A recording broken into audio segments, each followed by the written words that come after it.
Hi friends, welcome to our channel. நம்ம இன்றைக்கி பன்னீர் வச்சு கடாய் பன்னீர் ரெசிபி செஞ்சு காமிக்க போகிறோம். வாங்க எப்படி செய்கிறதுன்னு பார்க்கலாம். நான் பன்னீரை இந்த மாதிரி சின்ன சின்னதாக கட் பண்ணி வச்சுருக்கேன் ஸ்கொயர் ஷேப்பில். அது கூடவே கேப்சிகம் ஒரு பாதி அளவுக்கு எடுத்து அதையும் இந்த மாதிரி கட் பண்ணியிருக்கேன். பெரிய சைஸ் வெங்காயத்தில் பாதி மட்டும் எடுத்து இந்த மாதிரி கொஞ்சம் பெருசாக கட் பண்ணியிருக்கேன். இது எல்லாத்தையும் அந்த பன்னீர் கூட சேர்த்துட்டு கொஞ்சமாக உப்பு, கொஞ்சமாக கறி மசாலா சேர்த்து நல்லா மிக்ஸ் பண்ணிக்கலாம். அதில் கூடவே நான் சில்லி பவுடரும் சேர்த்துருக்கேன் காரத்துக்கு. இது எல்லாத்தையும் அந்த பன்னீர் கூட நல்லா மிக்ஸ் பண்ணிவிட்டு கொஞ்ச நேரம் க்ளோஸ் பண்ணி ஊற வச்சிடலாம்.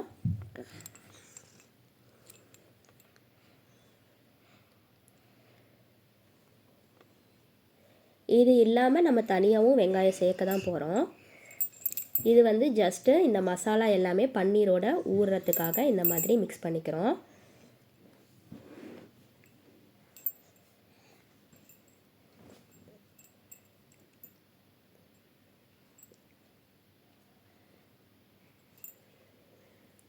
நம்ம சேர்த்த மசாலா எல்லாத்தையுமே அந்த பன்னீர் கூட நல்லா மிக்ஸ் பண்ணிக்கலாம்.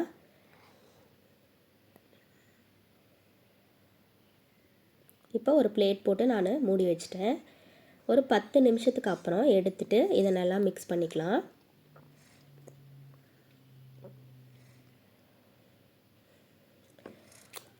இப்போ ஸ்டவ்வில் ஒரு பாத்திரத்தை வச்சு 2 ஸ்பூன் அளவுக்கு எண்ணெய் ஊற்றிருக்கேன். எண்ணெய் காஞ்சதுக்கப்புறம் நம்ம மிக்ஸ் பண்ணி வச்சுருந்ததை இதில் சேர்த்துக்கலாம்.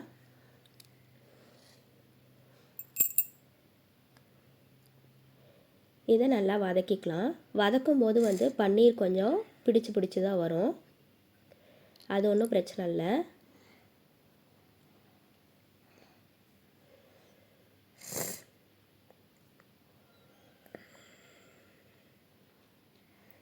ரொம்ப லோ ஃப்ளேமில் வச்சோம் அப்படின்னா பன்னீர் நிறைய திரிஞ்சு போகிற மாதிரி இருக்கும். ஸோ மீடியம் ஃப்ளேமில் வச்சுக்கலாம். ஹை ஃப்ளேமில் வச்சாலும் அது கருகிரும்.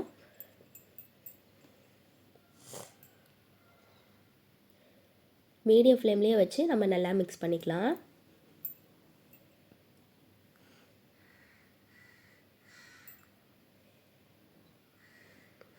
ஒரு கொஞ்ச நேரம் மட்டும் வதக்கிட்டு அதை வேறு பாத்திரத்துக்கு ஷிஃப்ட் பண்ணிக்கலாம். அதுக்கப்புறம் அதே பாத்திரத்தில் கொஞ்சமாக எண்ணெய் சேர்த்திட்டு பிரியாணி லீஃப் நான் 2 எடுத்து அதை இந்த மாதிரி உடச்சி போட்டிருக்கேன். 1/2 ஸ்பூன் அளவுக்கு சீரகம் சேர்த்துருக்கேன்.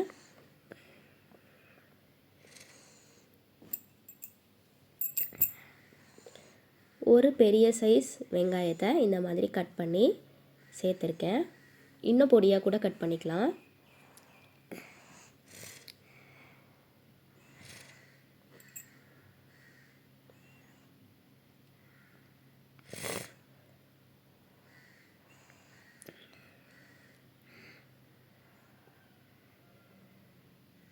மீடியம் ஃப்ளேம்லேயே வச்சு நல்லா இந்த வெங்காயத்தை வதக்கிக்கலாம்.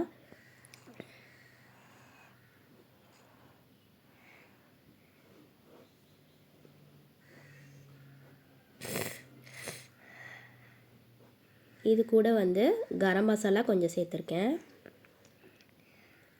சில்லி பவுடர் கொஞ்சம் சேர்த்துருக்கேன். நம்ம ஆல்ரெடி பன்னீர் கூடவே இந்த கரம் மசாலாவும் சில்லி பவுடரும் சேர்த்துருந்தோம். அதுக்கு தகுந்த மாதிரி இப்போ வெங்காயத்தில் சேர்த்துக்கலாம். இந்த வெங்காயம் வதங்கிறதுக்காக கொஞ்சமாக தூள் உப்பு சேர்த்துருக்கேன். பன்னீர்லேயும் தனியாக உப்பு சேர்த்துருக்கோம்.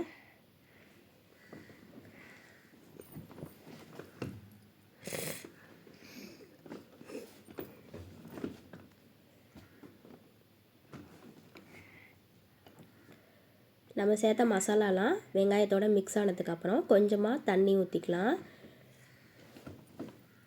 இல்லைன்னா கருக ஆரம்பிச்சிரும். ஸோ கொஞ்சமாக அந்த மசாலா பச்சை வாசம் போகிறதுக்காக தண்ணி ஊற்றி நல்லா வதக்கி விடலாம். தண்ணி சுண்டி வரும்.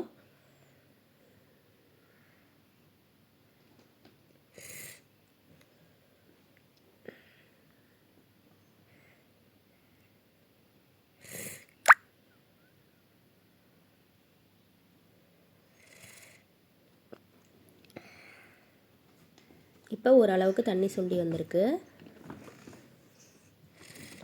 இப்போ நம்ம கொஞ்சமாக வதக்கி வச்சுருந்த பன்னீரை இதில் சேர்த்துக்கலாம்.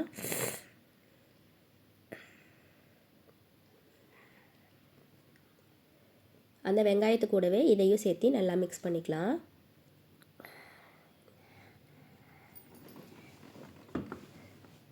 நம்ம சேர்த்த எல்லா தண்ணியும் நல்லா பிரிஞ்சு வரணும். அது வரைக்கும் நம்ம இந்த மாதிரி வதக்கிக்கணும். பாருங்கள், இப்போ தண்ணி எல்லாமே சுண்டி வந்துடுச்சு. அவ்வளோதான், இப்போ கடாய் பன்னீர் ரெடி ஆயிடுச்சு. இதை வந்து நம்ம அப்படியே தனியாக ஸ்நாக்ஸ் மாதிரியும் சாப்பிடலாம், சப்பாத்தி தோசை கூடவும் வச்சு சாப்பிடலாம்.